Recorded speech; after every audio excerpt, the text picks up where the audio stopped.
Here's your money briefing for Monday, August 21st. I'm J.R. Whalen for the Wall Street Journal. Many Americans going through their midlife years are looking for a restart and ways to be more productive. WSJ retirement reporter Anne Tergesen joins me. So, Anne, for generations, people's 40s, 50s, and 60s were seen as a period of reevaluation and what society often calls a midlife crisis. What's caused them to instead want to start a new chapter and take on something more meaningful? And what does that look like? There is more of an awareness of midlife as an opportunity to kind of reinvent or recreate some aspects of your life. For people who live or expect to live well into their 80s, some people end up retiring voluntarily. Other people end up retiring not so much by choice, but a lot of people feel physically able to move on and do something else that provides meaning in their life. And a lot of people at that point in the age spectrum are seeing a lot of the demands that they had on their lives previously due to raising children and building careers fall away. So there's a bit of a shift in identity that can also occur that may prompt people to think about, well, gee, all of a sudden my time is freed up and I have a lot to offer. So what is it that I really want to do? And in your reporting, you write about businesses that are aiming to capitalize on people's desire for a second act. What kinds of services do they offer?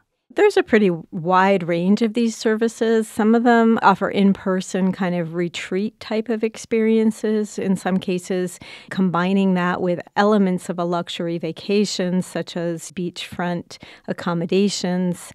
In other cases, probably thanks to the pandemic, these are virtual experiences. I took one such class that was 3 90-minute sessions offered on Zoom. It was really interesting and fun. There were breakout sessions. It was all done virtually. And some of these organizations or companies offer both in-person experiences and online experiences. You can pick and choose your price point as well because, as you'd expect, the online programs are much cheaper.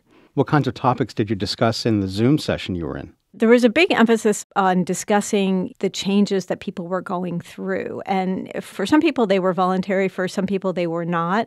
And a lot of the purpose to these programs is to get people to realize that, psychological studies show that actually people get happier as they get older and they become more socially adept and more aware of their own priorities. And a lot of this is very positive. So there were exercises designed to jumpstart the kind of self-evaluation process, because that's something that can be difficult for people. What sorts of activities would people maybe take on in their midlife years in an effort to be more productive?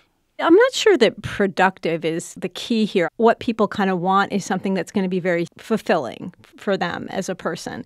In a lot of cases, people need to make money, and that is a priority for very good reason. In some cases, people have already been through their peak earnings years. They've managed to save a lot. Yes, they want to continue to earn and save, but really the focus is much more on what can I do that's going to be fulfilling? And for some people, it's volunteering, spending time with grandchildren, or it could be working for a nonprofit or a cause that they feel a lot of dedication to.